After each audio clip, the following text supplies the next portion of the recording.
बहू चाहे कितनी भी प्यारी हो, बेटे की ये 3 बातें उसे कभी मत बताना। दोस्तों, ये बात सुनने में शायद थोड़ी अजीब लग सकती है कि आखिर जिस बहू को हम बेटी बनाकर घर लाते हैं, जिससे हम अपने दिल की हर बात बांटना चाहते हैं, उससे भला क्या छुपाना। बहू तो घर की लक्ष्मी होती है, परिवार का नया हिस्सा होती है। उससे अगर हम बातें छुपाएंगे तो रिश्ता मजबूत कैसे होगा? मन में ये सवाल उठना बहुत मामूली बात है। हम सब चाहते हैं कि हमारे परिवार में प्यार हो, खुलापन हो, कोई किसी से कुछ ना छुपाए। और जब बहू इतनी प्यारी हो, इतनी संस्कारी हो कि वो बेटी से भी बढ़कर आपका ख्याल रखे, तब तो ये और भी मुश्किल हो जाता है कि उससे कोई बात छुपाई जाए। दिल करता है कि उसे अपने बेटे के बचपन की हर खट्टी मीठी बात बता दे, हर वो किस्सा सुना दे जो एक माँ के दिल में दफन है। लेकिन दोस्तों, जिंदगी सिर्फ भावनाओं पर नहीं चलती। जिंदगी समझदारी, अनुभव और रिश्तों की नाजुक डोर को संभालने के हुनर पर चलती है। और यही समझदारी हमें सिखाती है कि परिवार को जोड़े रखने के लिए कभी कभी कुछ बातों पर पर्दा डालना, उन्हें मन में ही रखना जरूरी होता है। ये धोखा नहीं है, ये बेईमानी नहीं है, ये तो वो गहरी समझ है जो एक माँ को, एक सास को वक्त के साथ आती है। ये वो समझ है जो एक नए रिश्ते को, पति पत्नी के नाजुक रिश्ते को मजबूत होने का मौका देती है। आज का ये जो हमारा विषय है, ये किसी किताब में नहीं लिखा मिलेगा। ये जिंदगी के तजुर्बों से निकली हुई बात है। ये उन हजारों लाखों घरों की कहानी है जहां अनजाने में, सिर्फ भोलेपन में, या शायद बहू को अपना समझने की जल्दी में कुछ ऐसी बातें कह दी जाती है जो नहीं कहनी चाहिए थी। और इन बातों का असर तुरंत नहीं दिखता। इनका असर दीमक की तरह होता है जो धीरे धीरे पति पत्नी के रिश्ते की नींव को खोखला कर देता है।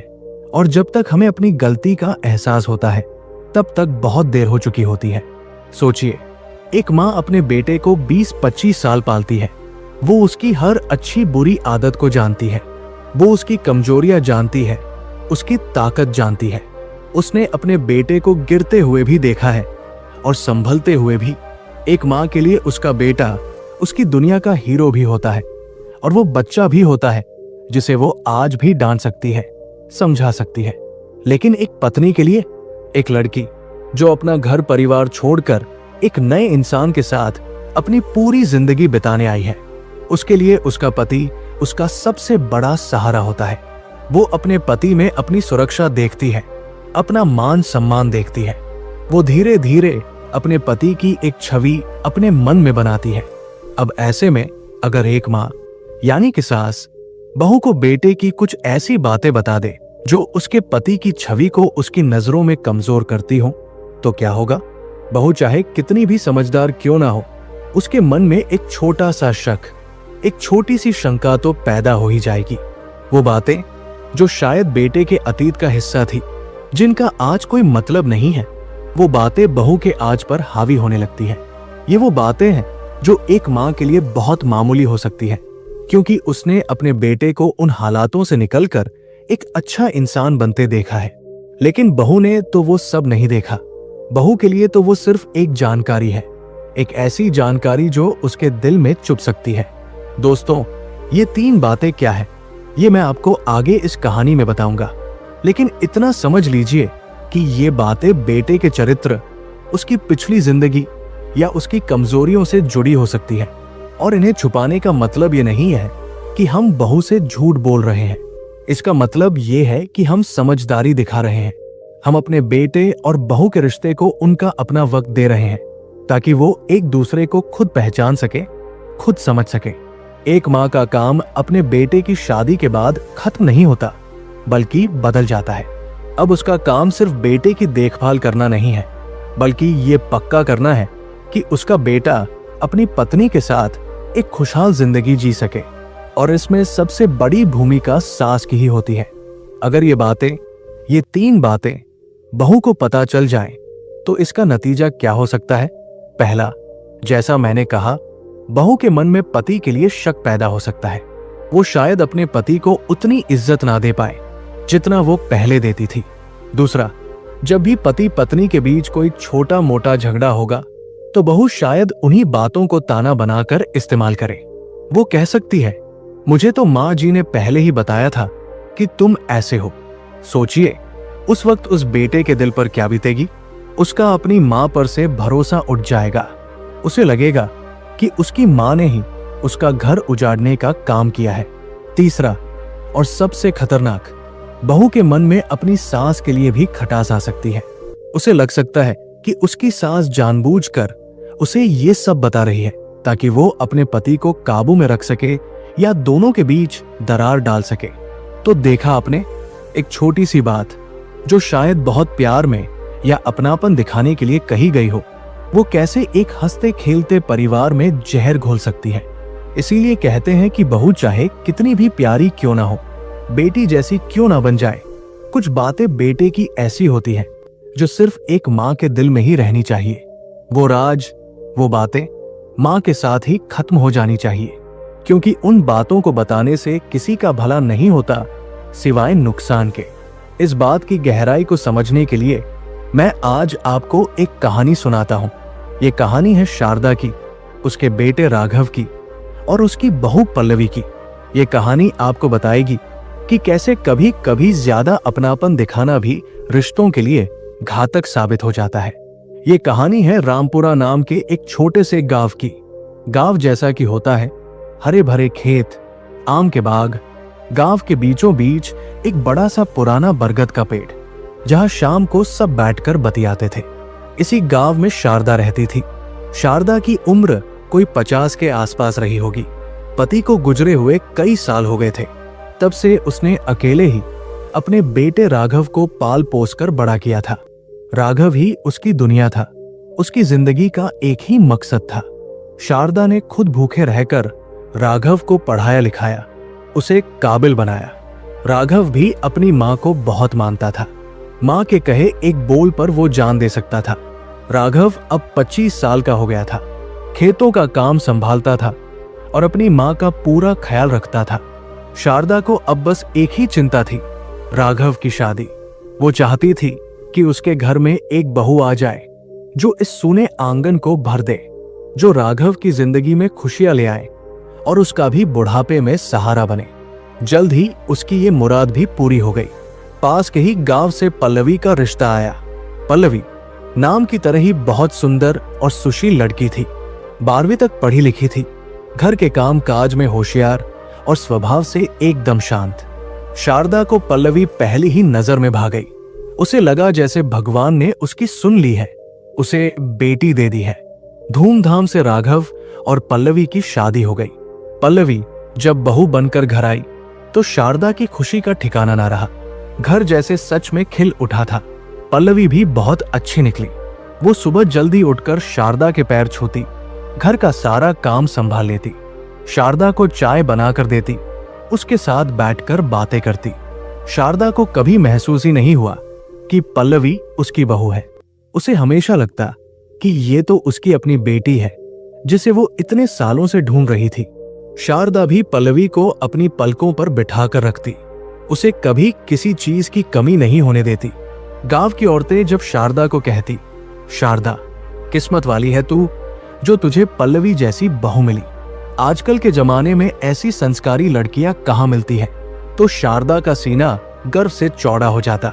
वो कहती, बहू नहीं बेटी है मेरी ये, मैंने तो बहू मांगी थी, भगवान ने मुझे बेटी दे दी।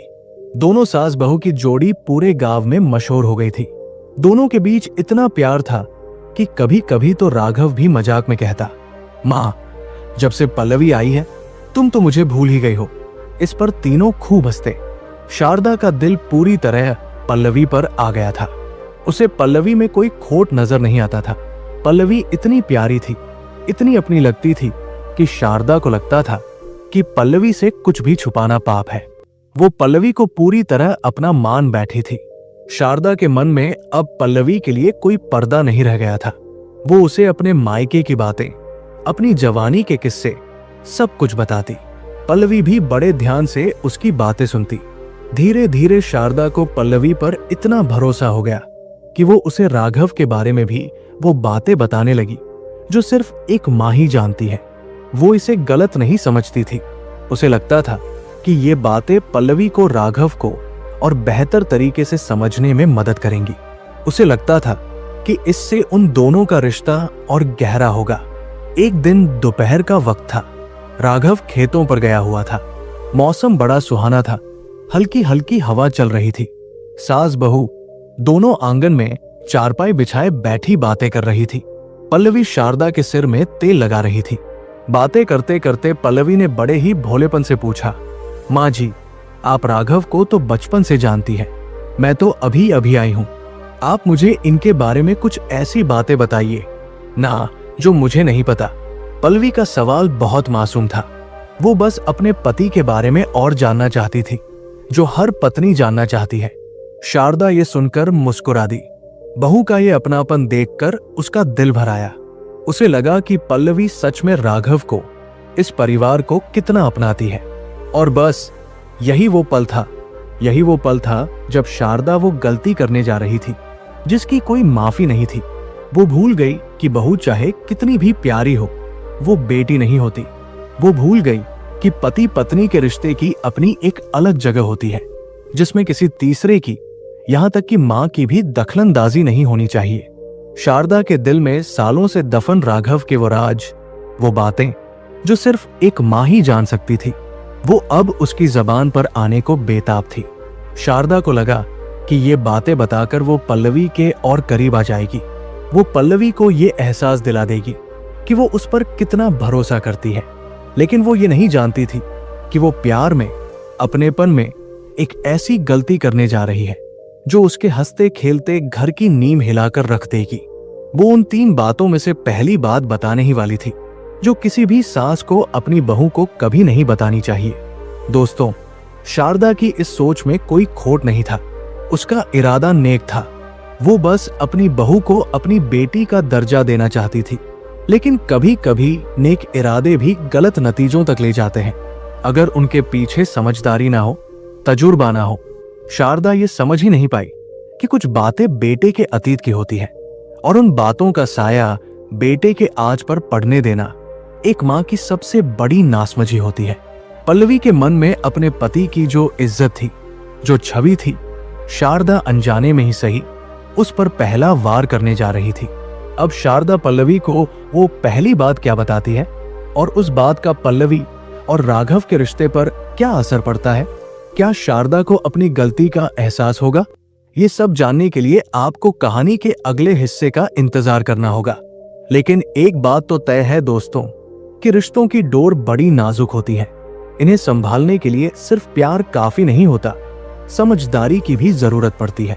और ये जो कहावत है कि बहू चाहे कितनी भी प्यारी हो, बेटे की ये 3 बातें कभी मत बताना, ये 100% सच है। ये सिर्फ एक कहावत नहीं है, ये खुशहाल जिंदगी जीने का एक बड़ा सबक है। शारदा के दिल में अपनी बहू के लिए जो ममता उमड़ी थी, वो शब्दों में बयां नहीं की जा सकती थी। पल्लवी का वो मासूम सवाल, माँ जी, मुझे इनके बारे में कुछ बताइए, शारदा के दिल को छू गया था। उसे लगा पल्लवी का ये हक है।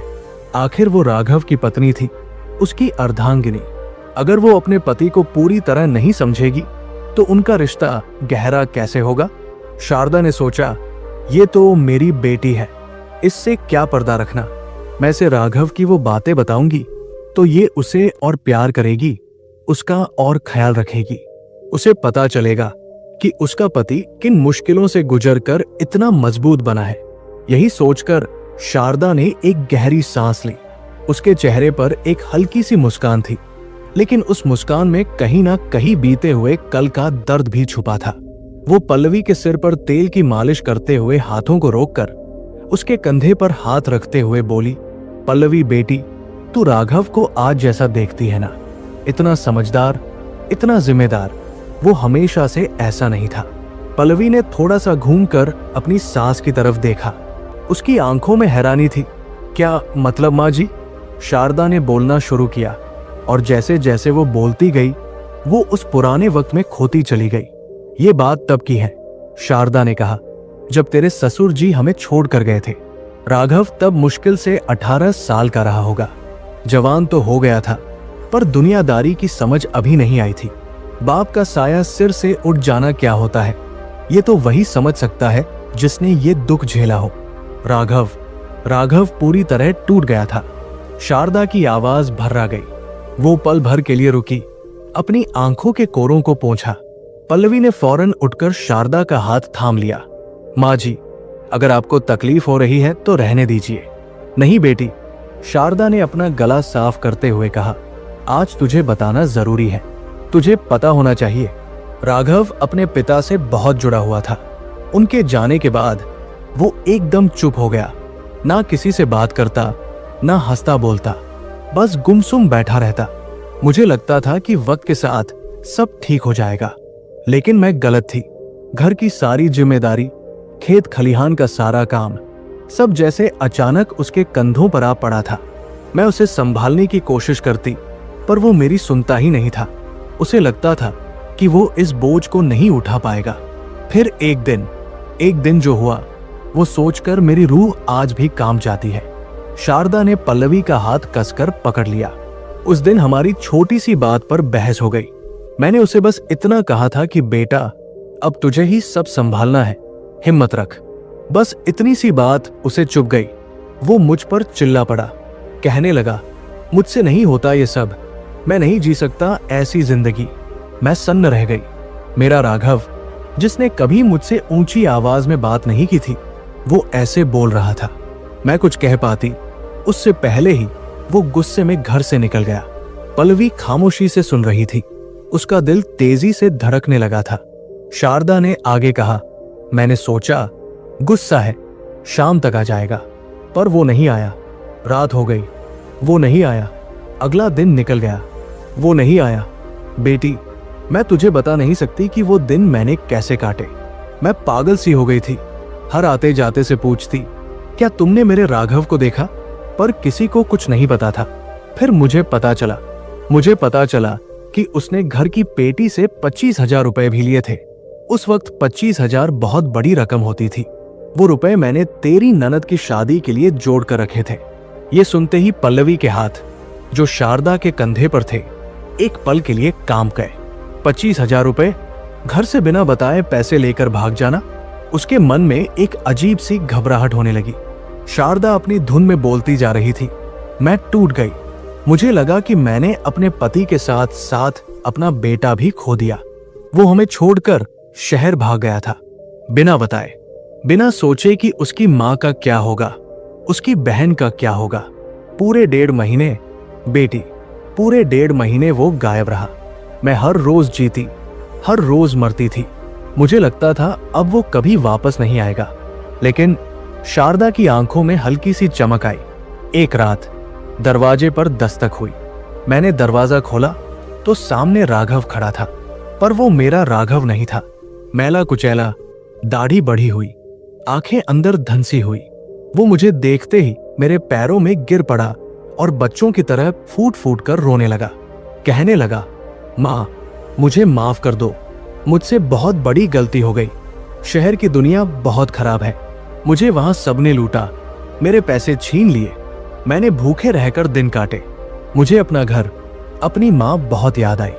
मैंने उसे उठाकर सीने से लगा लिया। मेरी तो जैसे जान में जान आ गई थी। मेरा बच्चा मुझे वापस मिल गया था। उस दिन उसने कसम खाई कि वो अब कभी अपनी जिम्मेदारियों से मुंह नहीं मोड़ेगा। और देख, उस दिन का दिन है और आज का दिन है। मेरे राघव ने कभी पलटकर नहीं देखा। उसने कितनी मेहनत की, अपनी बहन की शादी की, इन खेतों को फिर से हरा भरा कर दिया। वो पहले का राघव नहीं रहा। वो बहुत समझदार हो गया है, बहुत मजबूत हो गया है। शारदा ने पूरी बात खत्म करके पल्लवी की तरफ देखा। उसे उम्मीद थी कि पल्लवी ये सुनकर राघव पर और गर्व करेगी, कि वो समझेगी कि राघव ने कितनी ठोकर खाई है। पल्लवी ने खुद को संभाला। उसके चेहरे पर कोई शिकन नहीं आई। उसने शारदा के आंसू पोंछे और मुस्कुराकर बोली, माँ जी, आपने सच में बहुत दुख देखे हैं और राघव जी ने भी बहुत कुछ सहा है, पर अब सब ठीक है ना? अब आप भी खुश हैं और वो भी कितने जिम्मेदार बन गए हैं। शारदा ये सुनकर खुश हो गई। उसे लगा कि पल्लवी ने उसकी बात को सही तरीके से समझा है। वो बोली, हाँ बेटी, अब सब ठीक है। मुझे लगा कि ये बात तुझे पता होनी चाहिए। आखिर तुझसे क्या छुपाना। पल्लवी मुस्कुराती रही, लेकिन उसके दिल में एक अजीब सी बेचैनी शुरू हो गई थी। वो राघव से बेहद प्यार करती थी। राघव उसकी नजरों में एक आदर्श पति था, मजबूत, समझदार, भरोसेमंद।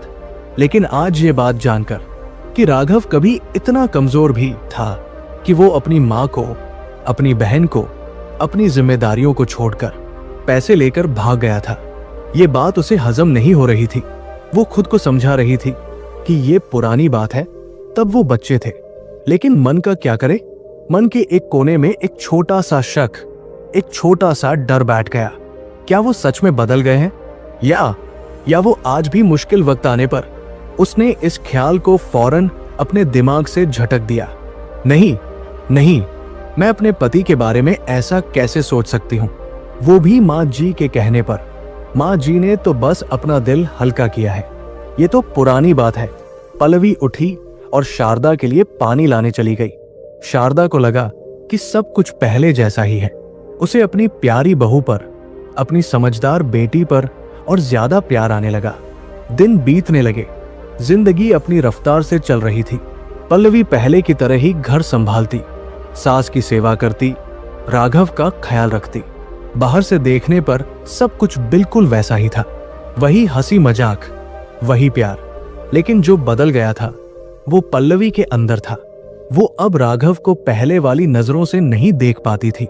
जब भी राघव किसी बड़ी जिम्मेदारी की बात करता या पैसों से जुड़ा कोई फैसला लेता, पल्लवी के कान खड़े हो जाते।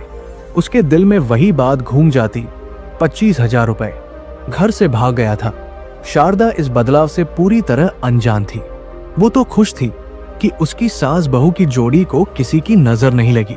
एक शाम खाना खाने के बाद राघव ने शारदा और पल्लवी को अपने पास बिठाया। वो थोड़ा खुश और थोड़ा गंभीर लग रहा था। उसने कहा, माँ, मैं कुछ सोच रहा था। शारदा ने कहा, हाँ बेटा, बोल, क्या बात है? राघव ने कहा, माँ, अपना वो जो पुराना ट्रैक्टर है वो अब बहुत परेशान करने लगा है। हर दूसरे दिन खराब हो जाता है। फसल की जुताई के वक्त भी एन मौके पर दगा दे गया था।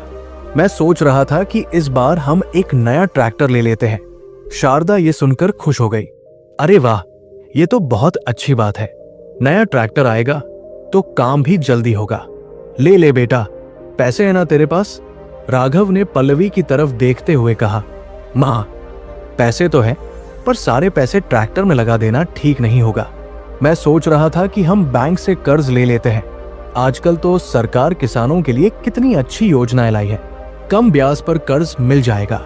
फसल अच्छी होगी तो 2-3 साल में चुका भी देंगे। शारदा को बात जंच गई। हाँ, ये भी ठीक है, जैसा तुझे सही लगे वैसा कर। राघव ने उम्मीद से पल्लवी की तरफ देखा। वो चाहता था कि पल्लवी भी उसकी इस योजना में उसका साथ दे, उसकी खुशी में खुश हो। पल्लवी हमेशा से ही उसके हर फैसले में उसके साथ खड़ी रहती थी। लेकिन आज पल्लवी चुप थी।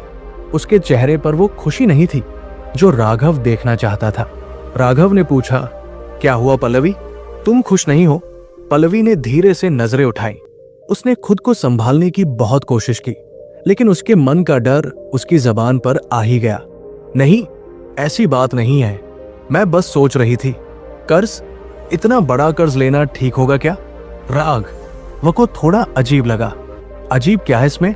सारे किसान लेते हैं और ये तो हम अपने काम के लिए ले रहे हैं, कोई फिजूल खर्ची के लिए थोड़ी।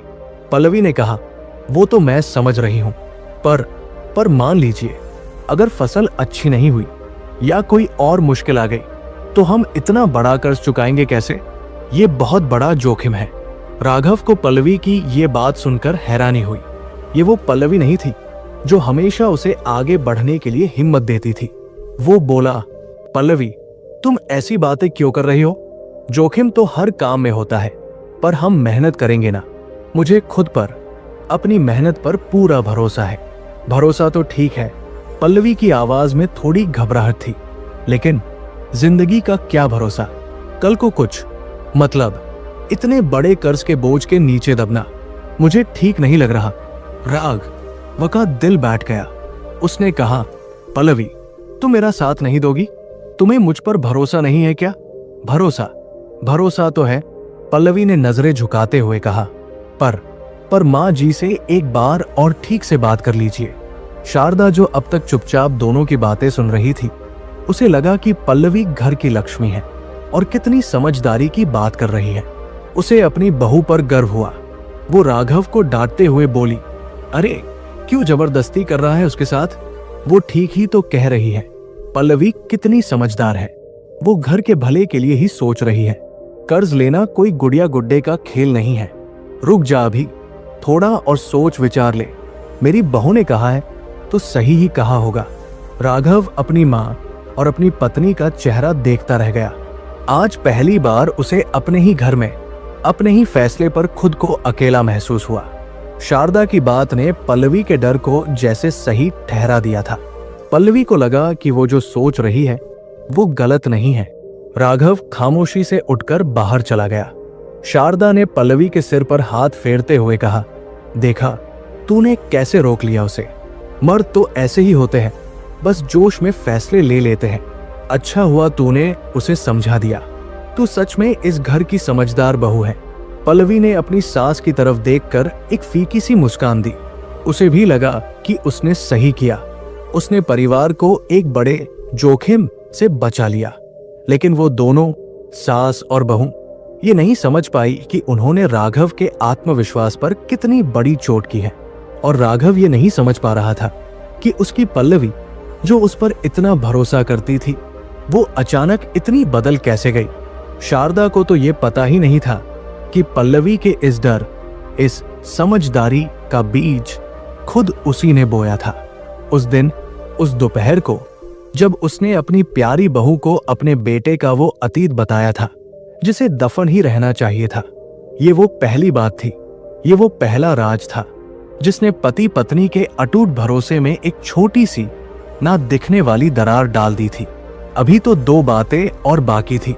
ट्रैक्टर वाली बात को बीते हुए अब कई हफ्ते हो गए थे।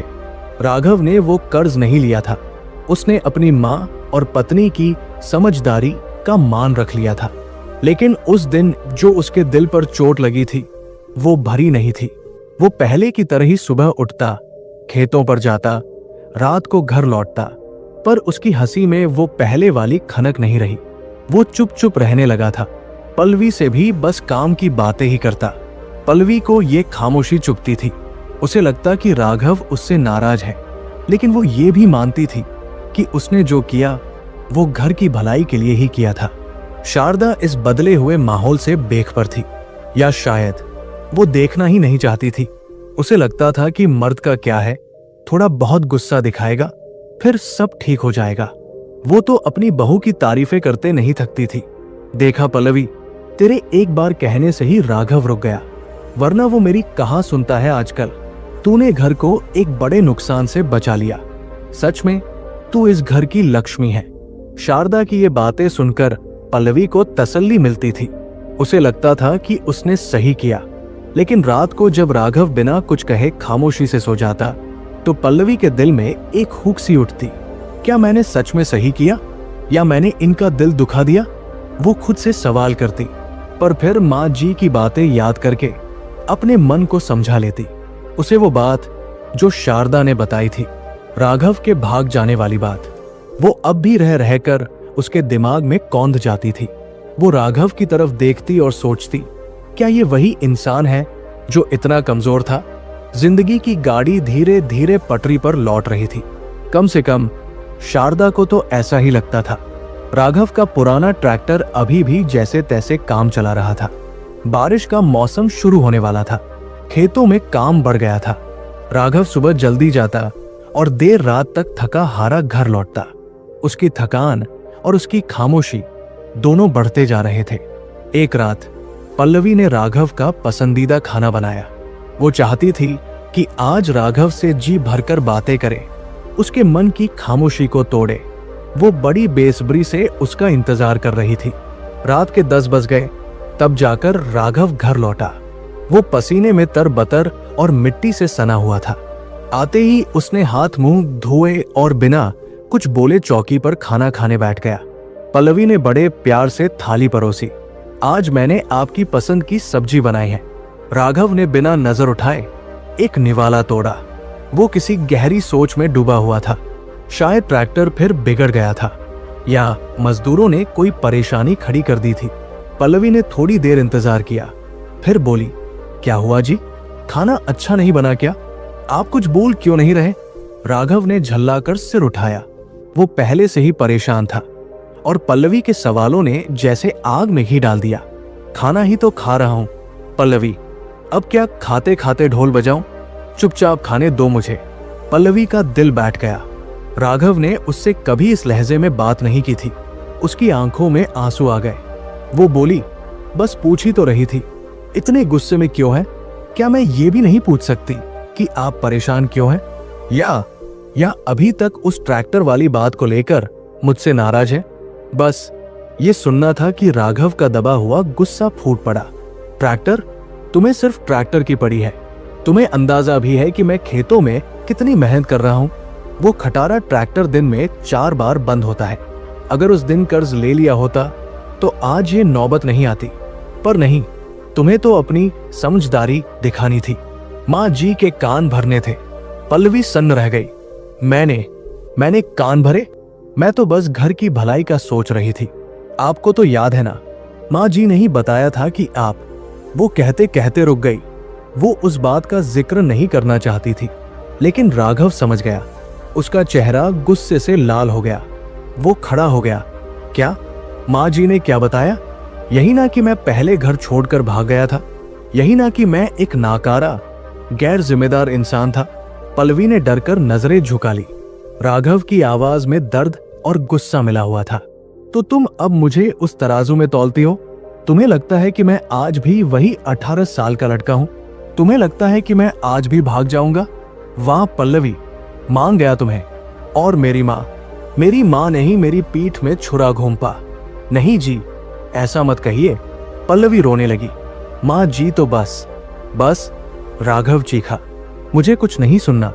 वो थाली को एक तरफ धकेलकर गुस्से में बाहर आंगन में चला गया। पल्लवी वही बैठी फूट फूट कर रोने लगी। उसका दिल टूट गया था। वो तो बस अपने पति से बात करना चाहती थी और बात कहां से कहां पहुंच गई। तभी शारदा, जो अपने कमरे से ये सारा तमाशा सुन रही थी, वो बाहर निकल कर आई। वो पल्लवी के पास बैठी और उसके सिर पर हाथ फेरा। चुप हो जा बेटी, चुप हो जा। अरे मियां बीवी में इतनी खटपट तो होती रहती है। राघव गुस्से का थोड़ा तेज है, पर दिल का बुरा नहीं है। पल्लवी रोते हुए बोली, माँ जी, उन्होंने मुझ पर कितना गुस्सा किया। बोले कि मैंने आपके कान भरे हैं। वो मुझसे बहुत नाराज है। शारदा ने एक गहरी सांस ली। उसे लगा कि अब वक्त आ गया है कि वो पल्लवी को राघव के बारे में वो दूसरी बात भी बता दे, ताकि पल्लवी राघव के इस गुस्से वाले स्वभाव को बेहतर तरीके से समझ सके। उसे लगा कि ये बात जानकर पल्लवी राघव को माफ कर देगी। बेटी, शारदा ने पल्लवी के आंसू पोंछते हुए कहा, तू राघव के इस गुस्से को देखकर घबरा मत। ये तो कुछ भी नहीं है। तूने उसका वो रूप नहीं देखा जो मैंने देखा है। तू बहुत किस्मत वाली है पल्लवी, जो तुझे इतना सुधरा हुआ राघव मिला है। पल्लवी ने नासमझी से अपनी सास की तरफ देखा। मतलब? शारदा ने पल्लवी का हाथ अपने हाथ में लिया और बोली, बेटी, तू तो मेरी बेटी जैसी है। तुझसे क्या छुपाना। आज मैं तुझे वो बात बताती हूँ जो मेरे और राघव के सिवा कोई नहीं जानता। ये बात तेरे इस घर में आने से कोई 2 साल पहले की है। पल्लवी की सिसकियां थम गई। वो ध्यान से शारदा की बातें सुनने लगी। उन दिनों शारदा ने कहना शुरू किया, राघव ऐसा नहीं था। वो घर छोड़कर वापस तो आ गया था, जिम्मेदार भी बन गया था, पर उसके दिल में एक खालीपन था। और फिर उसकी जिंदगी में वो लड़की आई, ममता। पल्लवी के दिल में जैसे किसी ने सुई चुभो दी हो। हाँ, ममता पास वाले गांव की थी। शारदा के लहजे में उस नाम के लिए एक हल्की सी नफरत थी। देखने सुनने में तो ठीक थी, पर लड़की बड़ी तेज थी। शहर में पढ़ी लिखी थी, जीन्स टॉप पहनती थी। उसकी नजर मेरे राघव पर पड़ गई। मुझे नहीं पता कि उसने क्या जादू टोना किया, पर मेरा राघव, मेरा बेटा, वो तो जैसे पागल ही हो गया था उसके पीछे। शारदा की आवाज में कड़वाहट आ गई। वो लड़की हमारे घर के लिए बिल्कुल सही नहीं थी। मुझे वो एक आंख नहीं भाती थी, वो बड़ों से जबान लड़ाती थी, उसका चाल चलन मुझे ठीक नहीं लगता था। मैंने राघव को बहुत समझाया, बहुत मिन्नतें की। मैंने कहा, बेटा ये लड़की हमारे घर को नर्क बना देगी, तू इससे दूर रह। पर वो कहाँ सुनने वाला था, वो तो जैसे अंधा हो गया था। पल्लवी का दिल जोर जोर से धड़क रहा था, उसके कानों में सिर्फ एक ही नाम गूंज रहा था, ममता। राघव ने मुझसे साफ साफ कह दिया। शारदा ने आगे बताया कि माँ, शादी करूंगा तो सिर्फ ममता से, वरना किसी से नहीं। बेटी, मैं तुझे क्या बताऊं, मुझ पर क्या गुजरी। जिस बेटे को मैंने इतने नाजों से पाला, वो एक पराई लड़की के लिए अपनी माँ के खिलाफ हो गया था। उसने मुझसे बगावत कर दी थी। जो राघव मेरी परछाई से भी दूर नहीं जाता था, वो अब मुझसे ऊंची आवाज में बात करने लगा था। उसने खेतों पर जाना छोड़ दिया, दिन दिन भर उस लड़की के साथ घूमता रहता। गांव वाले बातें बनाने लगे, मेरी इज्जत मिट्टी में मिल रही थी। मुझे लगा मैंने अपने बेटे को दूसरी बार खो दिया। एक दिन मैंने उसे रोककर कहा, राघव, अगर तू उस लड़की से शादी करेगा तो तुझे मेरी कसम है, तू इस घर में नहीं रहेगा। मैंने सोचा था वो डर जाएगा, पर वो मुझ पर चीख पड़ा। उसने कहा, ठीक है माँ, मैं ये घर छोड़ दूंगा, मैं ममता के साथ शहर चला जाऊंगा, पर मैं उसके बिना नहीं जी सकता। शारदा की आंखें भर आई। सोच बेटी, मेरे दिल पर क्या बीती होगी। वही बेटा जो एक बार पहले भी घर छोड़ चुका था, वो फिर से वही गलती करने जा रहा था, वो भी एक ऐसी लड़की के लिए जो 2 कौड़ी की नहीं थी। मैं उसके पैरों में गिर गई। मैंने कहा, बेटा ऐसा जुल्म मत कर, मैं मर जाऊंगी। पर उस पर तो जैसे भूत सवार था। उसने घर में तोड़ फोड़ शुरू कर दी। उसने अपना सारा सामान बांधना शुरू कर दिया। उसका वो गुस्सा, वो पागलपन, वो आज भी याद करती हूं तो कांप जाती हूं। आखिर में शारदा ने एक ठंडी सांस ली। जब वो नहीं माना तो मुझे अपना आखिरी दाव चलना पड़ा। मैंने जहर की शीशी उठा ली। मैंने कहा, ठीक है, अगर तुझे जाना ही है तो जा, पर जाने से पहले अपनी माँ का मरा हुआ मुंह देखता जा। बस ये सुनकर वो रुक गया, वो कांप गया। उसने मेरे हाथ से शीशी छीनकर फेंक दी। वो जमीन पर बैठकर बच्चों की तरह रोने लगा। वो दिन था और आज का दिन है। उस दिन उसका वो पागलपन खत्म हुआ। वो मुझसे कई महीनों तक नाराज रहा। उसने मुझसे बात तक नहीं की। वो जैसे अंदर से मर गया था। पर मुझे तसल्ली थी कि मैंने अपने बेटे को गलत रास्ते पर जाने से बचा लिया। मैंने उसे उस आग से बचा लिया जो मेरा घर जला देती। शारदा ने पल्लवी का चेहरा देखा जो पत्थर का हो गया था। शारदा ने उसे समझाते हुए कहा, बेटी, ये सब मैं तुझे इसलिए बता रही हूं ताकि तू समझ सके। ये जो राघव का गुस्सा है ना, जो तूने आज देखा, ये उसी पुराने पागलपन का बस थोड़ा सा हिस्सा है जो अभी बाकी है। वो ममता तो चली गई, पर अपनी आग का थोड़ा सा धुआं छोड़ गई। पर तू तो मेरी समझदार बेटी है, तू पानी है, तू राघव के इस गुस्से को अपने प्यार से ठंडा कर सकती है। शारदा ने मुस्कुराकर कहा, वो लड़की तो आग थी, शुक्र है भगवान का कि वो हमारी जिंदगी से चली गई और फिर भगवान ने तुझे भेजा। तू कितनी शांत है, कितनी सुशील है, तू ही राघव के लिए बनी है। वो तो नासमझ था, पर मैं तो उसकी माँ हूं ना। मुझे पता था कि मेरे बेटे के लिए कौन सी लड़की सही है, इसीलिए तो मैंने तुझे चुना।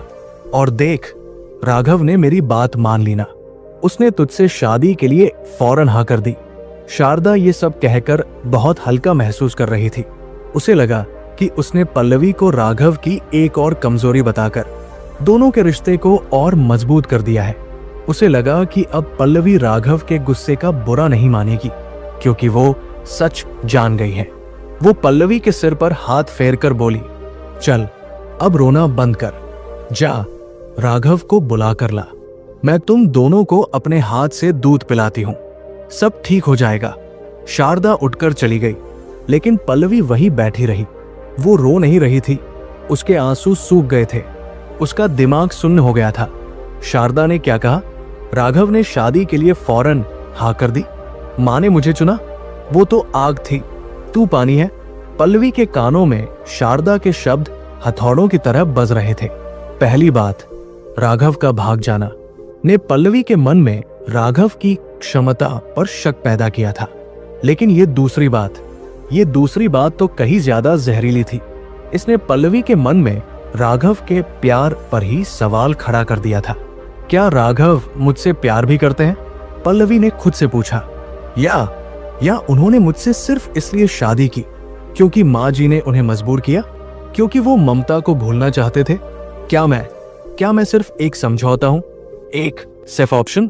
वो ममता के लिए अपनी माँ से लड़ गए, घर छोड़ने को तैयार थे। क्या उन्होंने मेरे लिए कभी ऐसा कुछ किया? नहीं, वो तो मुझसे ठीक से बात भी नहीं करते। उनका गुस्सा, माँ जी कहती है कि ये पुराना गुस्सा है, पर क्या ये गुस्सा इसलिए है क्योंकि वो अपनी पुरानी जिंदगी से खुश नहीं है? क्या वो आज भी उस ममता को याद करते हैं?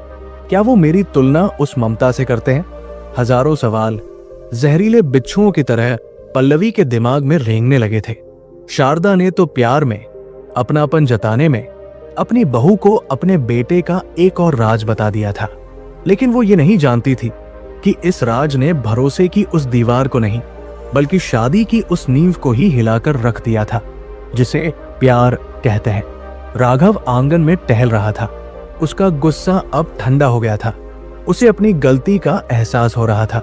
उसे पल्लवी पर नहीं चिल्लाना चाहिए था। वो वापस कमरे में आया पल्लवी से माफी मांगने के लिए। उसने देखा पल्लवी अभी भी वही बैठी थी। पल्लवी, उसने धीरे से कहा, मुझे माफ कर दो, मेरा दिन बहुत खराब था, मैंने गुस्सा तुम पर निकाल दिया। पल्लवी ने धीरे से अपना चेहरा उठाया।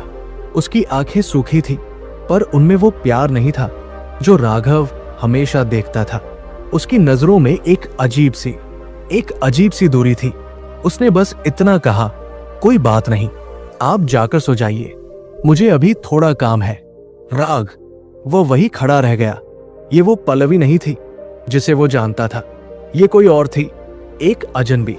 और इस तमाशे को देखने वाली शारदा अपने कमरे में ये सोचकर चैन की नींद सो रही थी कि आज उसने अपनी समझदारी से एक और बिगड़ती बात को संभाल लिया है।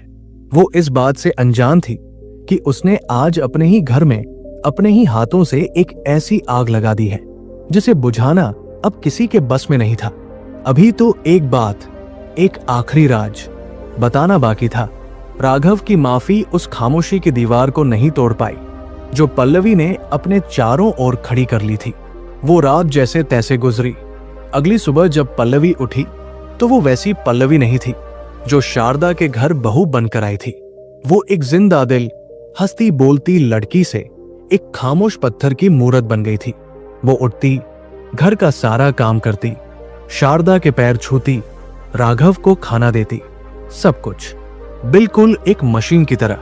पर उसकी आंखों की चमक गायब हो गई थी। उसके चेहरे की मुस्कान जो शारदा को बेटी जैसी लगती थी, वो कहीं खो गई थी। इस घर में अब बातें नहीं होती थी, बस जरूरतें पूरी की जाती थी। राघव को पहले तो लगा कि पल्लवी अभी तक उस रात की लड़ाई से नाराज है। उसने एक दो बार और बात करने की कोशिश की। पल्लवी, कब तक मुंह फुलाए रहोगी? मैंने कहा ना, मुझसे गलती हो गई। पल्लवी बस इतना कहती, मैं नाराज नहीं हूं, और अपने काम में लग जाती। उसका ये बर्ताव राघव को गुस्से से ज्यादा तकलीफ दे रहा था। वो समझ नहीं पा रहा था कि आखिर हुआ क्या है। उसने अपनी माँ से भी बात करने की कोशिश की। माँ, पल्लवी को क्या हो गया है? वो मुझसे बात क्यों नहीं करती? उस दिन हमारी लड़ाई हुई थी, पर इतनी भी बड़ी बात नहीं थी कि वो ऐसे पत्थर बन जाए। शारदा भी पल्लवी के इस बदले हुए रूप से थोड़ी परेशान तो थी, पर उसने राघव को समझा दिया, अरे बेटा, औरत है, दिल पर लग गई होगी तेरी बात, 2-4 दिन में सब ठीक हो जाएगा, तू ज्यादा ध्यान मत दे, काम पर मन लगा। लेकिन दिन हफ्तों में बदलने लगे और पल्लवी की खामोशी नहीं टूटी। वो शारदा से भी बस हाँ जी ना जी में ही बात करती। शारदा को अब चिंता होने लगी थी। उसे लगता था कि पल्लवी ममता वाली बात को दिल से लगाकर बैठ गई है। शारदा को अपनी उस समझदारी पर अब थोड़ा थोड़ा शक होने लगा था, जिसने उसके घर की रौनक ही छीन ली थी। वो सोचती, क्या मैंने गलत कर दिया? पर मैंने तो उसे बेटी समझकर ही बताया था, ताकि वो राघव को समझ सके। ये लड़की तो बात को पकड़कर ही बैठ गई। राघव की जिंदगी अब दो पार्टों के बीच पिस रही थी। एक तरफ खेतों का बढ़ता काम और खराब ट्रैक्टर की चिंता, दूसरी तरफ पल्लवी की ये चुभने वाली खामोशी।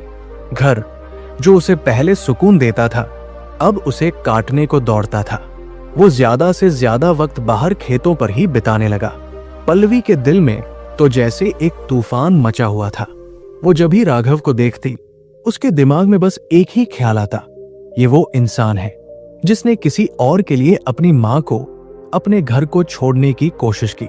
वो जब शारदा को देखती तो सोचती, इन्होंने अपने बेटे को बचाने के लिए मुझसे शादी करा दी। क्या मैं सिर्फ एक इलाज हूं, एक समझौता? ये सवाल उसे अंदर ही अंदर खाए जा रहे थे। वो राघव से नफरत नहीं कर पा रही थी, पर वो उससे पहले की तरह प्यार भी नहीं कर पा रही थी। वो बस एक खालीपन में जी रही थी। इसी खामोश और तनाव भरे माहौल में एक दिन शारदा को खबर मिली कि उसकी बेटी यानी राघव की बहन रेखा कुछ दिनों के लिए मायके आ रही है। ये खबर सुनते ही शारदा का चेहरा खिल गया। उसकी बेटी आ रही थी, घर में रौनक आएगी। उसने पल्लवी को आवाज दी, पल्लवी, अरे ओ पल्लवी, सुन, कितनी अच्छी खबर है, रेखा आ रही है अपनी बेटी के साथ। पल्लवी जो चौके में बर्तन साफ कर रही थी, उसने वहीं से कहा, अच्छा माँ जी, कब आ रही है?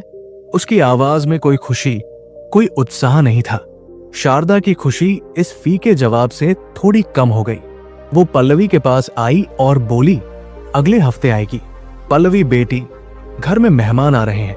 तेरी ननद पहली बार तेरे हाथ का खाना खाएगी। ऐसे मुंह लटकाकर बैठेगी तो उसे क्या अच्छा लगेगा? जो हुआ सो हुआ, अब सब भूल जा। राघव को माफ कर दे। देख, मैं तेरी सास होकर तुझसे कहती हूं, मेरा बेटा थोड़ा भटका हुआ था, पर अब वो सुधर गया है। तू उसका हाथ थामेगी तभी तो वो सीधा चलेगा। पल्लवी ने बिना कुछ कहे बस सिर हिला दिया। शारदा ने सोचा, शायद बेटी के आने से ही घर का माहौल ठीक हो। पल्लवी भी रेखा से घुले मिलेगी तो उसका मन भी बदलेगा। अगले हफ्ते रेखा अपनी छोटी सी बेटी को गोद में लिए घर पहुंची। शारदा तो जैसे उसे देखकर निहाल हो गई। राघव भी अपनी बहन से मिलकर बहुत खुश हुआ। पल्लवी ने ननद के स्वागत में कोई कमी नहीं रखी। उसके पैर छुए, आरती उतारी, उसके लिए अच्छा अच्छा खाना बनाया। रेखा अपनी भाभी पल्लवी से मिलकर बहुत खुश हुई। वो बोली, भाभी, आप तो बहुत अच्छी हो। माँ तो आपकी तारीफें करते नहीं थकती थी, कहती थी मुझे बहू नहीं बेटी मिली है। और सच में जब से आप आई हो, घर कितना चमक गया है। पल्लवी ने एक फीकी सी मुस्कान दे दी। 2-3 दिन तो बड़े अच्छे से बीते। रेखा के आने से घर में हंसी ठिठोली होने लगी। राघव भी थोड़ा खुलकर बात कर रहा था। शारदा को लगा कि सब कुछ वापस पहले जैसा हो रहा है। लेकिन रेखा, जो अब खुद भी एक औरत थी, एक पत्नी थी, उसे घर के इस माहौल में कुछ अजीब सा लग रहा था। उसने महसूस किया कि उसका भाई और भाभी एक दूसरे से बिल्कुल बात नहीं करते। पल्लवी भाभी सारा दिन काम में लगी रहती है, पर उनके चेहरे पर कोई खुशी नहीं है। और राघव भैया, वो भी या तो चुप रहते हैं या माँ से बात करते हैं। दोनों के बीच वो प्यार, वो अपनापन नहीं था जो एक नए शादीशुदा जोड़े में होना चाहिए। एक दोपहर जब राघव खेतों पर था और पल्लवी छत पर कपड़े सुखाने गई थी, रेखा ने अपनी माँ शारदा से पूछ लिया, माँ, एक बात पूछूं, सच सच बताओगी? शारदा, जो अपनी नातिन को खिला रही थी, बोली, हाँ हाँ पूछ, क्या बात है? रेखा ने धीरे से कहा, माँ, यहाँ सब ठीक तो है ना? मतलब राघव भैया और पल्लवी भाभी के बीच सब ठीक है? शारदा का दिल धक से रह गया। इसे कैसे पता चला? उसने खुद को संभालते हुए कहा, क्यों, क्या हुआ? तुझे ऐसा क्यों लगा? सब तो ठीक है। नहीं माँ, रेखा ने कहा, मुझसे मत छुपाओ, मैं देख रही हूं 2 दिन से दोनों एक दूसरे से अजनबियों की तरह रहते हैं। भाभी इतनी अच्छी है, पर इतनी चुप चुप क्यों रहती है? और भैया भी खोए खोए से रहते हैं। क्या दोनों की लड़ाई हुई है? शारदा के पास अब कोई जवाब नहीं था। उसकी बेटी ने उसके घर का सच पकड़ लिया था। शारदा की आंखों में आंसू आ गए। मैं क्या बताऊं बेटी, मेरी तो किस्मत ही फूटी है। रेखा घबरा गई। क्या हुआ माँ, बताओ मुझे, शारदा ने रोते हुए कहा। पल्लवी राघव से नाराज है, बहुत नाराज। राघव ने गुस्से में उसे कुछ कह दिया था, तो इसमें रोने की क्या बात है? रेखा ने कहा, मियां बीवी में तो होती रहती है, भैया ने डांट दिया होगा, भाभी मान जाएंगी, आप इतनी चिंता क्यों कर रही हो? नहीं बेटी, शारदा ने सिसकते हुए कहा, बात सिर्फ उतनी सी नहीं है। पल्लवी ने राघव की वो बातें जान ली है जो उसे नहीं जाननी चाहिए थी। रेखा ने हैरानी से पूछा, कौन सी बातें? वही, शारदा ने धीरे से कहा, वो ममता वाली बात। रेखा का चेहरा भी ये नाम सुनकर थोड़ा सख्त हो गया। वो बात भाभी को कैसे पता चली? मां, कही तुमने तो नहीं? शारदा ने नजरें झुका ली। मैंने उसे अपनी बेटी समझकर सब बता दिया। मुझे लगा वो राघव को समझेगी, पर वो तो उससे नफरत करने लगी है। रेखा ने अपना माथा पीट लिया। मां, ये तुमने क्या किया? अरे, वो उसकी पत्नी है। कोई पत्नी अपने पति का अतीत, वो भी ऐसा अतीत, कैसे बर्दाश्त कर सकती है? तुमने अपने ही बेटे का घर उजाड़ने का काम कर दिया। शारदा फूट फूट कर रोने लगी। मैं क्या करती बेटी, मुझसे गलती हो गई। मैं बस चाहती थी कि दोनों में प्यार बढ़े, और अब देख, तू भी आ गई है और घर का ये हाल है। पल्लवी का ये रूखापन मुझसे सहा नहीं जा रहा। वो राघव को गलत समझ रही है। वो समझ रही है कि राघव आज भी वैसा ही है, वो आज भी गैर जिम्मेदार है। रेखा ने एक गहरी सांस ली। मां, जो हो गया सो हो गया, पर अब भाभी को ये किसने यकीन दिलाया कि भैया गैर जिम्मेदार हैं? वो ममता वाली बात तो प्यार की थी, गैर जिम्मेदारी की नहीं। शारदा ने आंसू पोंछते हुए कहा, वो मैंने उसे राघव के भाग जाने वाली बात भी बता दी थी, वो जो 25,000 लेकर। हे भगवान, रेखा खड़ी हो गई। मां, तुम पागल हो गई हो क्या? तुमने एक एक करके वो सारे राज उगल दिए जिन्हें दफनाने में हमें इतने साल लग गए। तुम चाहती क्या हो? तुम चाहती हो कि पल्लवी भाभी भैया को छोड़कर चली जाए? नहीं, शारदा घबरा गई। ऐसा मत कह बेटी, वो मेरी बेटी है, वो ऐसा नहीं कर सकती। क्यों नहीं कर सकती? रेखा की आवाज तेज हो गई। कोई भी औरत ऐसे आदमी के साथ क्यों रहेगी जिसे ना अपनी जिम्मेदारी का एहसास था, ना अपने प्यार का। तुमने तो भैया की इज्जत को अपनी ही बहू के सामने नीलाम कर दिया। शारदा अब बुरी तरह सहम गई थी। उसे लग रहा था कि उसने बहुत बड़ा गुनाह कर दिया है। वो अपनी बेटी के पैर पकड़ने को हुई। रेखा, अब तू ही कुछ कर बेटी, तू ही पल्लवी को समझा। उसे बता कि राघव अब बदल गया है, वो अब वैसा नहीं है। पर उसे एक बात मत बताना, उसे वो तीसरी बात कभी मत बताना। रेखा ने अपनी मां को देखा। तीसरी बात? अब और क्या बाकी रह गया है मां? शारदा कांपने लगी। वही तेरी शादी वाली बात। रेखा का दिल बैठ गया। वो वही जमीन पर बैठ गई। मां, वो बात तो सिर्फ हम दोनों जानते थे ना?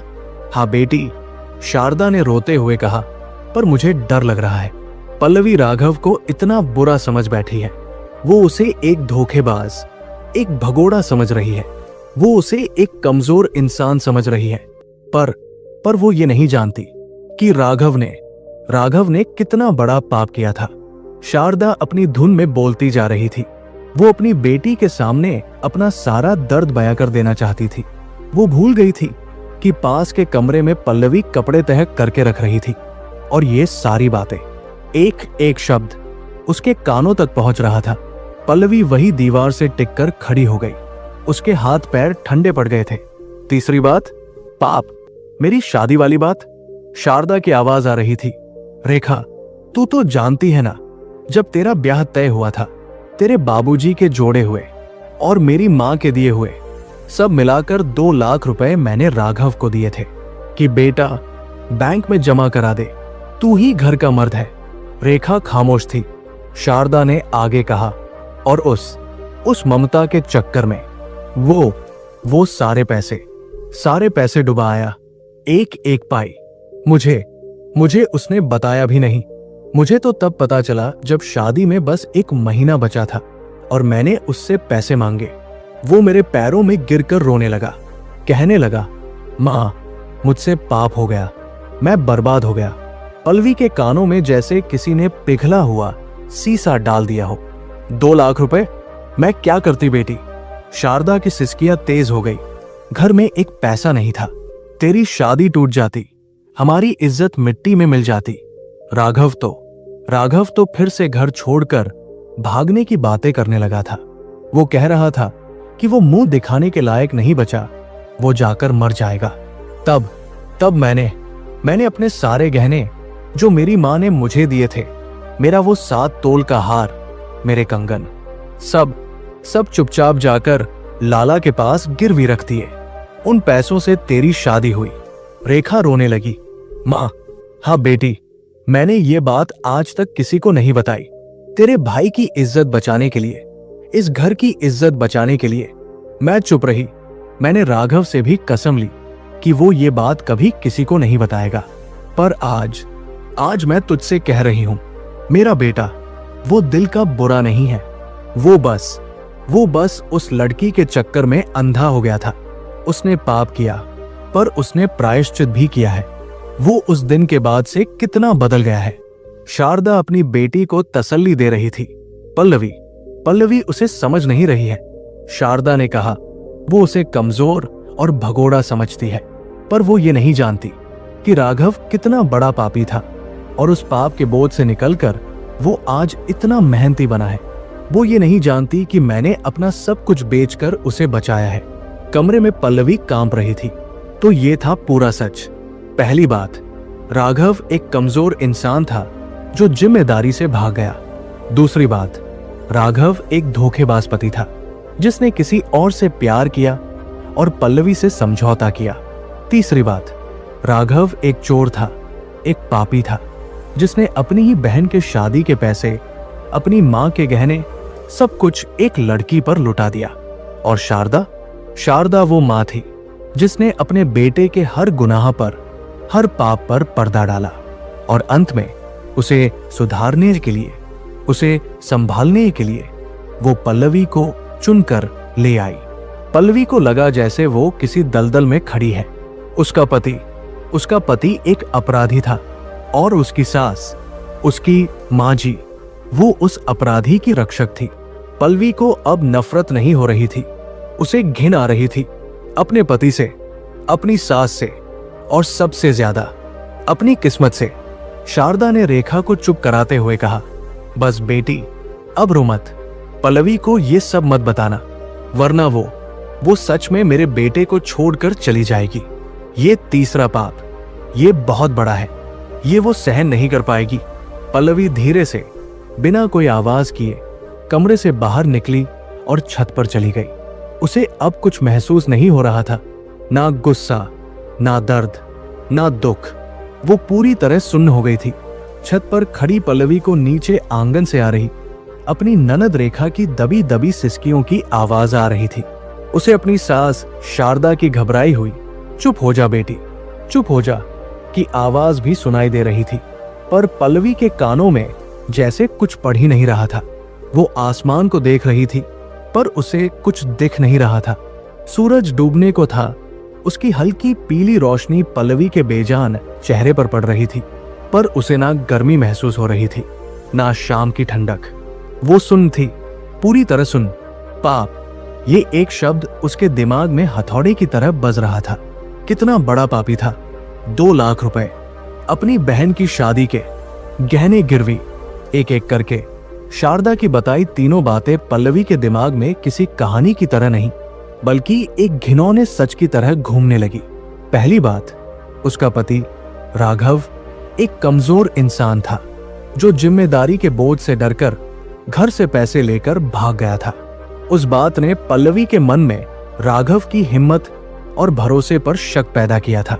दूसरी बात, उसका पति राघव किसी ममता नाम की लड़की से पागलों की तरह प्यार करता था, इतना कि उसके लिए अपनी मां से लड़ा, घर तोड़ा, जान देने की धमकी दी।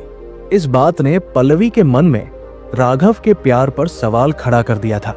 उसे लगने लगा था कि वो पल्लवी सिर्फ एक समझौता है, एक पानी है जो राघव की आग को बुझाने के लिए लाई गई है। और अब ये तीसरी बात सबसे भयानक थी। ये कमजोरी या दीवानगी नहीं थी, ये तो जुर्म था, धोखा था, पाप था। राघव, उसका पति, सिर्फ एक कमजोर या भटका हुआ इंसान नहीं था, वो एक चोर था। उसने अपनी ही बहन की शादी के लिए रखे 2 लाख रुपए, अपनी मां के भरोसे को, अपनी जिम्मेदारी को, सब कुछ एक लड़की पर लुटा दिया। और जब सब बर्बाद हो गया तो फिर से भागने की, मर जाने की धमकी देने लगा। और शारदा, उसकी मां जी, जिन्होंने उसे बेटी कहा था। पल्लवी का दिल कड़वाहट से भर गया। शारदा ने ये सब क्यों किया? वो एक अपराधी की रक्षक थी। उन्होंने अपने बेटे के इतने बड़े पाप पर पर्दा डाल दिया। कैसे?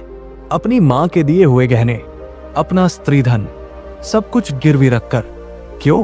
सिर्फ अपने पापी बेटे की इज्जत बचाने के लिए? सिर्फ अपनी बेटी की शादी बचाने के लिए? नहीं, पल्लवी को अब सब कुछ साफ साफ दिखने लगा था।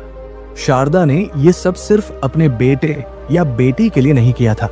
उन्होंने ये सब अपने खानदान की इज्जत के लिए किया था। और फिर उस पाप को हमेशा के लिए दफनाने के लिए उन्हें एक शिकार की जरूरत थी। एक ऐसी लड़की जो भोली हो, जो संस्कारी हो, जो समझदार हो, जो उनके इस राज को कभी ना जान पाए, जो उनके इस बदले हुए बेटे को संभाल ले। मैं, पल्लवी ने खुद से कहा, मैं वो शिकार हूं। शारदा का वो कहना, मैंने तुझे चुना है बेटी, अब पल्लवी को किसी प्यार भरे आशीर्वाद की तरह नहीं, बल्कि एक शिकारी के जाल की तरह लग रहा था। उसे चुना गया था, उसे राघव के लिए नहीं, बल्कि राघव के पापों को ढकने के लिए चुना गया था। उसे एक पत्नी के रूप में नहीं, बल्कि एक रखवाली के तौर पर लाया गया था। उसे अब समझ आया कि शारदा ने उसे पहली बात क्यों बताई।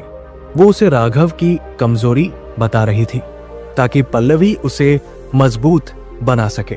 उसे दूसरी बात क्यों बताई? वो उसे राघव की आग के बारे में बता रही थी ताकि पल्लवी पानी बनकर उसे काबू में रख सके। शारदा उसे धीरे धीरे किश्तों में राघव की असलियत बता रही थी ताकि पल्लवी धीरे धीरे इस जहर को पीती रहे और राघव को सुधारने के इस काम को अपनी जिंदगी का मकसद बना ले। लेकिन शारदा ये नहीं जानती थी कि पल्लवी तीसरी बात भी सुन लेगी, वो सबसे घिनौनी बात। पल्लवी की सुन पड़ी देह में अचानक जैसे एक कंपी सी छूटी। ये ठंड नहीं थी, ये घिन थी। उसे अपने पति के ख्याल से घिन आ रही थी। उसे अपनी सास की उस ममता से घिन आ रही थी जो अपने बेटे के पाप को छुपाने के लिए किसी और की बेटी की जिंदगी दांव पर लगा सकती थी। उसे वो ट्रैक्टर वाली बात याद आई। राघव कर्ज लेना चाहता था और वो पल्लवी डर गई थी। उसका डर सिर्फ राघव के भाग जाने वाली बात पर नहीं था, वो बस एक अंदरूनी घबराहट थी। लेकिन आज उसे समझ आया कि उसका डर सही था।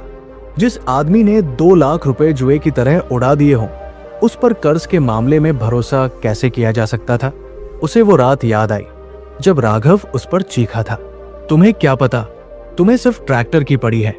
वो गुस्सा सिर्फ लड़ाई का गुस्सा नहीं था, वो एक चोर का, एक पापी का गुस्सा था जो अपनी सच्चाई के खुलने से डरता था। वो पल्लवी की समझदारी से नहीं, बल्कि अपनी पहचान के उजागर होने से चिढ़ गया था। और वो पल्लवी, वो एक बेवकूफ की तरह अपने पति के प्यार के लिए तरस रही थी।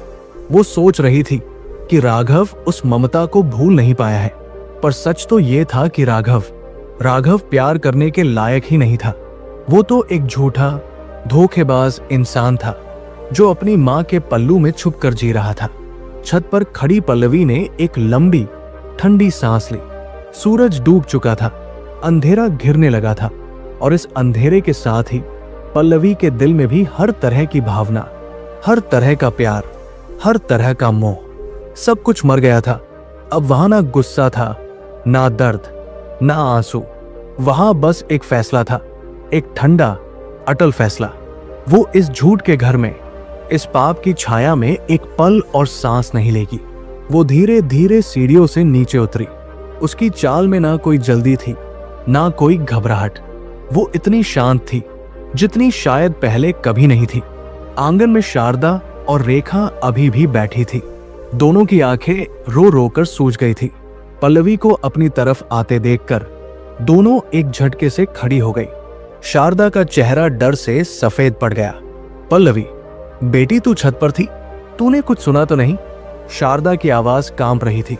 पल्लवी ने कोई जवाब नहीं दिया। वो बस उन दोनों को देखती रही। उसकी नजरें, उसकी वो खाली बेजान नजरें शारदा के दिल को चीरती हुई निकल गई। उन नजरों में ना कोई सवाल था, ना कोई शिकायत। उन नजरों में बस अंत था। पल्लवी बिना कुछ कहे उनके पास से गुजरती हुई अपने कमरे की तरफ बढ़ गई। रेखा ने घबराकर शारदा का हाथ पकड़ा।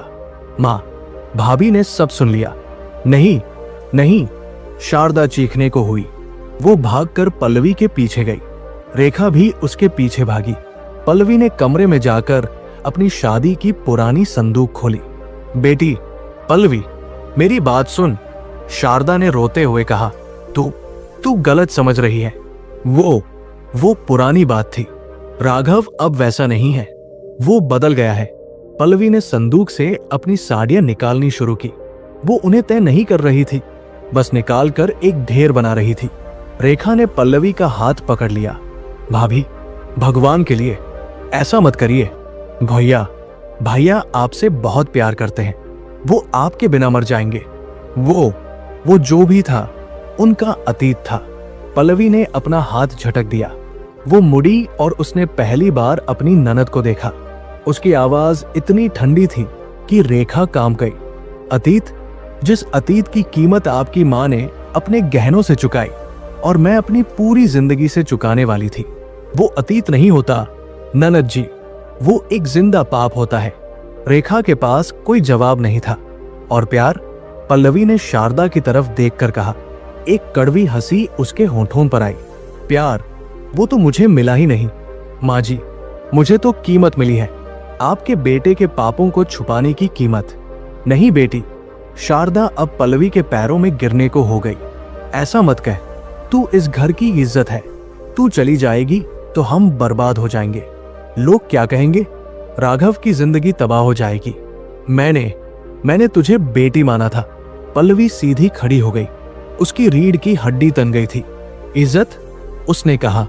इस घर में इज्जत है कहा? माँ जी, क्या उस झूठ में जो आप मुझसे बोलती रही, या उस धोखे में जिसे आपका बेटा जीता रहा, या उन गिरवी रखे गहनों में जिनकी सच्चाई आपने अपनी बेटी से भी छुपाई? वो रुकी और फिर बोली, और रही बात बेटी मानने की, तो कोई मां अपनी बेटी को जानबूझकर ऐसे नर्क में नहीं धकेलती। आपने मुझे बेटी नहीं, अपने बेटे के लिए एक ढाल समझा था, पर अब ये ढाल टूट गई है। मैं एक चोर, एक धोखेबाज और एक पापी इंसान की पत्नी बनकर नहीं रह सकती। उसने अपना झोला उठाया जिसमें उसने बस 2-4 जोड़ी कपड़े ही डाले थे। पल्लवी, नहीं, रुक जा। शारदा दहाड़ मारकर रो पड़ी। ठीक उसी पल राघव दिन भर का थका हारा घर में घुसा। वो रोज की तरह पसीना पोंछ रहा था। घर के अंदर का माहौल देखकर वो ठिठक गया। उसकी बहन रेखा एक कोने में खड़ी रो रही थी। उसकी मां शारदा जमीन पर बैठकर छाती पीट रही थी और उसकी पत्नी पल्लवी हाथ में झोला लिए दरवाजे पर खड़ी थी, जाने के लिए तैयार। राघव की दुनिया घूम गई। वो कुछ समझ नहीं पाया। पल्लवी, उसने घबराहट में कहा, ये सब क्या है? तुम कहाँ जा रही हो? माँ, रेखा, हुआ क्या है यहाँ? शारदा अपने बेटे को देखकर और जोर से रोने लगी। रोक ले बेटा, इसे रोक ले। तेरी पल्लवी वो घर, वो हम सबको छोड़कर जा रही है। राघव भागकर पल्लवी के सामने आया। उसने उसका रास्ता रोक लिया। पल्लवी, क्या पागलपन है? कहाँ जा रही हो? मुझसे फिर कोई गलती हो गई क्या? बताओ मुझे। मैं माफी मांगता हूं। पल्लवी ने अपनी नजरें उठाई। उसने राघव को देखा, वही राघव जिससे उसने प्यार किया था, पर अब उसे उस चेहरे पर प्यार नहीं, सिर्फ झूठ दिख रहा था। उसने राघव की आंखों में सीधे देखते हुए कहा। उसकी आवाज में कोई गुस्सा नहीं था, कोई नफरत नहीं थी, बस एक खालीपन था। गलती? उसने कहा। नहीं राघव जी, आपसे गलती नहीं हुई है। फिर? राघव की सांस अटक गई। आपसे पाप हुआ है। ये एक शब्द सुनते ही राघव का चेहरा सफेद पड़ गया। उसके हाथ, जो पल्लवी का रास्ता रोके खड़े थे, बेजान होकर नीचे लटक गए। वो समझ गया, वो सब कुछ समझ गया।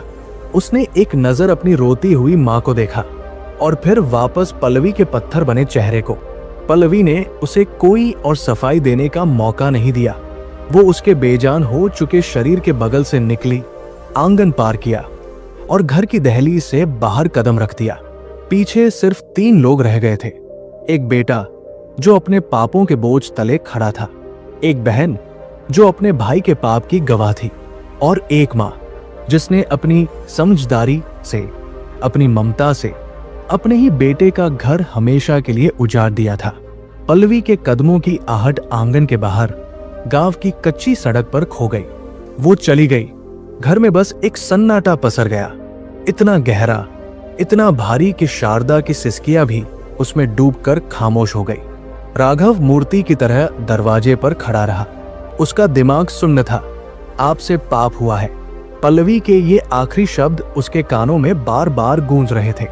सबसे पहले रेखा हिली। वो अपनी सुन्न पड़ी मां के पास गई, उसे सहारा देकर उठाया। मां उठो, संभालो खुद को। शारदा का शरीर बेजान सा था। वो उठ तो गई, पर उसकी आंखें अब भी उसी दरवाजे को देख रही थी जहां से पल्लवी गई थी। वो कुछ बुदबुदा रही थी। चली गई, वो चली गई। मेरी बेटी, मेरा घर, सब खत्म हो गया। राघव धीरे से पलटा। उसने अपनी मां को देखा, वही मां जिसने उसे पाल पोस कर बड़ा किया था, वही मां जिसने उसे हर गलती से बचाया था, वही मां जिसने आज उसकी जिंदगी तबाह कर दी थी। राघव के चेहरे पर ना गुस्सा था, ना दुख, एक अजीब सी, एक ठंडी सी नफरत थी। वो धीरे धीरे चलकर अपनी मां के सामने खड़ा हो गया। मां, उसकी आवाज इतनी शांत थी कि शारदा ने काम कर उसकी तरफ देखा। क्यों किया तुमने ऐसा? शारदा के पास कोई जवाब नहीं था। वो बस रोए जा रही थी। क्यों किया? राघव की आवाज थोड़ी ऊंची हुई। मैंने तुमसे कहा था कि ये बातें दफन रहने दो। मैंने तुमसे कहा था ना बेटा। शारदा ने हाथ जोड़ने की कोशिश की। वो मैं तो उसे अपनी बेटी समझती थी। मुझे लगा वो तुझे समझेगी। समझेगी? राघव अब चीख पड़ा। क्या समझेगी? क्या समझेगी वो? कि उसका पति एक भगोड़ा है, कि उसका पति एक धोखेबाज है, कि उसका पति एक चोर है। यही समझाना चाहती थी तुम उसे? रेखा ने बीच में आने की कोशिश की। भैया शांत हो जाओ। मां तू चुप रह, राघव ने अपनी बहन पर झल्लाते हुए कहा। ये सब तेरी वजह से ही। नहीं, ये सब मेरी वजह से है। वो खुद के बाल नोचने लगा। मैं ही पापी हूं, मैं ही चोर हूं। पर तुम कौन होती हो मां, मेरा इंसाफ करने वाली? तुम कौन होती हो, मेरी सच्चाई किसी और को बताने वाली? वो अपनी मां के करीब आया। तुम्हारी उस समझदारी ने, तुम्हारे उस प्यार ने मुझसे सब छीन लिया। मेरा घर, मेरी पत्नी, मेरी इज्जत। बेटा, मैं तो तुझे बचाना। राघव पागलों की तरह हंस पड़ा। बचाना? इसे बचाना कहते हैं? तुमने मुझे बचाया नहीं मां, तुमने मुझे हमेशा के लिए अपाहिज बना दिया। तुमने मुझे कभी खुद की गलतियों का सामना करने ही नहीं दिया। जब मैं 18 साल का था तब तुमने मेरी गलती छुपाई। जब मैं उस ममता के चक्कर में पागल था तब तुमने मेरी गलती छुपाई। जब मैंने रेखा की शादी के पैसे डुबा दिए तब भी तुमने मेरी गलती छुपाई।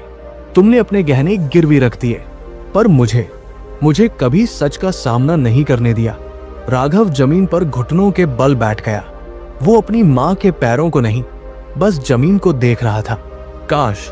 काश मां, काश उस दिन तुम मुझे पुलिस के हवाले कर देती। काश तुम मुझे मेरे हाल पर मरने देती। तो शायद मैं आज इतना कमजोर ना होता। शायद मैं अपनी पत्नी की नजरों में एक पापी नहीं, एक इंसान होता जिसने गलतियां की थी और सजा पाई थी। काश, उसकी आवाज टूट गई, काश तुमने पल्लवी को यह सब बताने से पहले मुझे एक मौका दिया होता। मुझे खुद उसे अपनी सच्चाई बताने का मौका दिया होता। पर नहीं, तुम्हें तो मां बनना था, तुम्हें तो महान बनना था। तुमने मेरी कहानी भी मुझसे छीन ली। शारदा के आंसू सूख गए थे। बेटे के ये शब्द, ये किसी जहर से कम नहीं थे। वो पत्थर बनी बस उसे देखती रही। उसे आज पहली बार एहसास हो रहा था कि उसकी ममता, उसका वो अंधा प्यार, वो प्यार नहीं, वो एक अपराध था। वो अपने बेटे को बचा नहीं रही थी, वो उसे हर दिन तिल तिल करके एक कमजोर और झूठा इंसान बना रही थी। राघव ने अपना चेहरा उठाया, उसकी आंखें लाल थी। तुमने पल्लवी को अपनी प्यारी बहू तो बना लिया, पर उसे मेरी पत्नी कभी नहीं बनने दिया। पत्नी का हक होता है अपने पति का सच जानने का, उसका हर अच्छा बुरा जानने का, पर तुमने वो हक भी उससे छीन लिया और मुझसे मेरी जिंदगी का एक ही सहारा छीन लिया। राघव खड़ा हुआ, उसने झोले में पड़े अपने 2-4 कपड़े उठाए। शारदा घबराकर खड़ी हो गई। बेटा राघव, कहा जा रहा है? मुझे छोड़कर मत जा, मैं मर जाऊंगी बेटा। राघव ने अपनी मां को देखा, वही आंखें, वही ममता जिससे उसे अब घिन आ रही थी। मरोगी नहीं मां, तुम बहुत मजबूत हो, तुमने इतने पाप छुपा लिए, तुम मेरा जाना भी सह लोगी, पर मैं अब इस झूठे घर में, इस पाप की छाया में एक पल और सांस नहीं ले सकता। मैं जा रहा हूं। कहा? रेखा रो पड़ी। पता नहीं, राघव ने कहा, शायद अपनी सच्चाई ढूंढने, शायद पल्लवी से एक आखिरी बार माफी मांगने, या शायद बस भागने, क्योंकि तुम्हारी परवरिश ने मुझे भागने के सिवा और कुछ सिखाया ही कहा है। मां, ये राघव के आखिरी शब्द थे। वो रुका नहीं, वो उसी दरवाजे से बाहर निकल गया जहां से कुछ देर पहले पल्लवी निकली थी। पीछे रह गई शारदा और रेखा अपनी मां से लिपटकर रोने लगी, पर शारदा ना रोई ना चीखी, वो बस वही आंगन के बीचों बीच धड़ाम से गिर पड़ी। राघव भागता रहा, वो बस स्टॉप पहुंचा, बस पकड़ी और शाम तक पल्लवी के मायके पहुंच गया। पल्लवी के माँ बाप उसे अचानक दरवाजे पर देखकर हैरान रह गए। दामाद जी, आप अकेले? पल्लवी कहाँ है? राघव कुछ कह पाता, उससे पहले ही पल्लवी कमरे से बाहर आ गई। उसे देखकर ही वो समझ गई थी कि राघव क्यों आया है। पल्लवी, राघव ने हाथ जोड़ दिए। वो उसके पैरों में गिरने ही वाला था कि पल्लवी ने उसे रोक दिया। नहीं राघव जी, अब और नहीं। पल्लवी के माँ बाप घबरा गए। क्या हुआ बेटी, तुम लोग लड़कर आए हो क्या? पल्लवी ने अपने माँ बाप को देखा। माँ, बाबूजी, आप प्लीज हमें थोड़ी देर अकेला छोड़ दीजिए। उनके जाने के बाद राघव ने टूटी हुई आवाज में कहा, पल्लवी, मुझे माफ कर दो, मैं वो सब। आप क्या? पल्लवी ने शांति से पूछा। आप वो सब नहीं है, आप वो कमजोर लड़के नहीं थे जो घर से भागा, आप वो दीवाने नहीं थे जो ममता के लिए मरने को तैयार था, या आप वो चोर नहीं है जिसने अपनी बहन की शादी के पैसे उड़ा दिए। राघव के पास कोई जवाब नहीं था, उसका सिर शर्म से झुका हुआ था। सच यही है ना राघव जी? राघव ने सिसकते हुए कहा। हाँ, सच यही है, पर वो मेरा अतीत था पल्लवी, मैं बदल गया था तुम्हारे आने के बाद। मैं सच में एक अच्छा इंसान बनना चाहता था। मैं तुमसे बहुत प्यार करता हूं पल्लवी, मैं तुम्हारे बिना नहीं जी पाऊंगा। पल्लवी ने एक गहरी सांस ली। वो राघव के पास आई और उसके आंसू पोंछने की कोशिश नहीं की। प्यार? उसने धीरे से कहा। आप प्यार का मतलब भी जानते हैं राघव जी, प्यार भरोसे पर टिकता है, और आपका तो पूरा वजूद ही एक झूठ पर टिका था। मैं शायद उस राघव को माफ कर देती जिसने गलती की थी, मैं शायद उस राघव को संभाल लेती जो कमजोर था, पर मैं उस राघव के साथ कैसे रहूं जिसे मैं जानती ही नहीं, जिस राघव से मैंने शादी की थी, वो तो कभी था ही नहीं। पल्लवी, ऐसा मत कहो, मैं अब आपके साथ नहीं रह सकती। पल्लवी ने उसकी बात काट दी। इसलिए नहीं कि मैं आपसे नफरत करती हूं, बल्कि इसलिए क्योंकि अब मेरे दिल में आपके लिए कुछ बचा ही नहीं है। ना प्यार, ना गुस्सा, ना नफरत, कुछ नहीं। आप मेरे लिए एक अजनबी है, और आपकी माँ, वो मेरी सास नहीं, वो एक ऐसी औरत है जिन्होंने अपने बेटे के पापों को छुपाने के लिए मेरी जिंदगी का सौदा कर दिया। माँ की गलती की सजा मुझे मत दो पल्लवी, प्लीज, ये सजा नहीं है राघव जी। पल्लवी ने कहा, ये बस सच है। आप वापस जाइए, आप अपनी माँ के पास जाइए, उन्हें आपकी जरूरत है, और मुझे अब बस अकेले रहना है, मेरे भरोसे का, मेरे प्यार का। सबके साथ जो हुआ उसके बाद मैं अब किसी पर भरोसा नहीं कर सकती, आप पर भी नहीं। राघव वही खड़ा रह गया। पल्लवी का फैसला अटल था। उसकी आंखों में कोई आंसू नहीं था, पर जो दर्द था वो 1000 आंसुओं से ज्यादा गहरा था। राघव हार गया। वो एक हारा हुआ जुआरी था जो अपना सब कुछ गवा चुका था। वो चुपचाप मुड़ा और उस घर से बाहर निकल गया। 3 महीने बीत गए। रामपुरा का वो घर अब घर नहीं रहा, बस 4 दीवारें रह गई थी। रेखा अपनी ससुराल वापस जा चुकी थी। घर में अब सिर्फ 2 लोग रहते थे। शारदा, जो अब बस एक जिंदा लाश थी। वो ना किसी से बात करती, ना रोती, बस सुबह से शाम तक उस खाली आंगन को घूर घूर कर देखती रहती। उसकी समझदारी, उसकी ममता, सब कुछ राख हो चुका था। वो समझ गई थी, वो बहुत देर से समझी थी कि बहू चाहे कितनी भी प्यारी हो, उसे बेटी समझना और उसे अपने बेटे के पापों की ढाल बना देना 2 अलग बातें हैं। वो समझ गई थी कि जिन 3 बातों को उसने छुपाया, वही 3 बातें पल्लवी को जानने का सबसे पहला हक था। क्योंकि पत्नी का धर्म सिर्फ पति की सेवा करना नहीं, पति के सच के साथ खड़ा होना भी होता है। और उसने तो पल्लवी को वो मौका ही नहीं दिया। उसने अपने बेटे को एक सच्चा पति बनने का मौका ही नहीं दिया। और दूसरा इंसान था राघव। राघव वापस आ गया था उसी घर में, अपनी माँ के पास, पर वो अब ना बेटा था ना पति। वो बस एक मशीन था। वो सुबह उठता, चुपचाप खेतों पर जाता, उस खटारा ट्रैक्टर को धकेलता, शाम को घर आता, रूखी सूखी खाता और सो जाता। उसने अपनी माँ से उन 3 महीनों में एक भी शब्द बात नहीं की थी। एक दिन वो शहर से लौटा। उसने अपनी जमीन का एक छोटा सा टुकड़ा बेच दिया था। उसने कुछ पैसे अपनी माँ के हाथ में रखे। शारदा ने कांपते हाथों से देखा। ये वही पैसे थे जो उसने अपने गहने गिरवी रखकर चुकाए थे। राघव ने अपनी माँ का कर्ज चुका दिया था, पर क्या वो उस पाप को धो पाया था? शारदा ने उन पैसों को अपने सीने से लगा लिया, पर उन कागजों में उसे अपने बेटे की खोई हुई जिंदगी दिख रही थी। कहानी आज भी वही खड़ी है दोस्तों। शारदा उन पैसों के साथ उस सूने घर में अकेली बैठी है। वो माँ जिसने अपने बेटे को बचाने के लिए सब कुछ किया और आखिर में अपने बेटे को ही खो बैठी।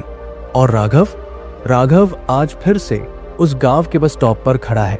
उसके हाथ में एक छोटा सा झोला है। वो शहर जाने वाली बस का इंतजार कर रहा है।